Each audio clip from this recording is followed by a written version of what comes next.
अस्सलामुअलैकुम, कैसे हैं आप सब। मैं हूं मेज़ैरिश और आज की वीडियो में आप लोगों के लिए बहुत अच्छे डिज़ाइन लेके आई हूं। और ये मेरी अपनी कलेक्शन है, मतलब ये मैंने खुद सिलाई किए हुए हैं।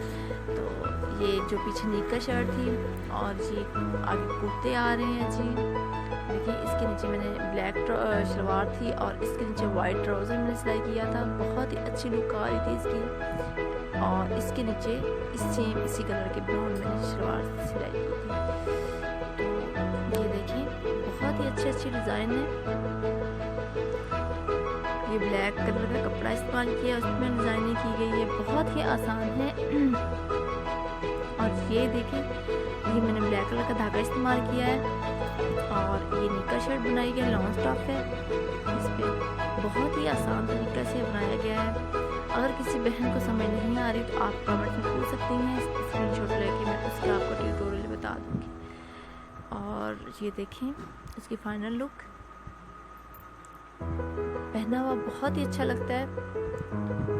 ये आ गया जी लिनन स्टफ। इस पे भी मैंने वाइट थ्रेड इस्तेमाल किया है और इस पे अभी बटन वगैरह रहते हैं। और ये एक मैंने रेडीमेड शर्ट देखी थी, उसको मैंने कॉपी किया है। बहुत ही अच्छी इसकी जो है वो लुक आई थी फाइनल, मैं पिक्चर लेना भूल गई हूँ। और ये आगे कुर्ते आ गए जी। कैसी लगी आपको आज की वीडियो? उम्मीद है अच्छी लगी होगी। प्लीज़ लाइक और शेयर ज़रूर कीजिएगा। अपना बहुत सारा ख्याल रखिएगा, दुआ में याद रखिएगा। अल्लाह हाफिज़।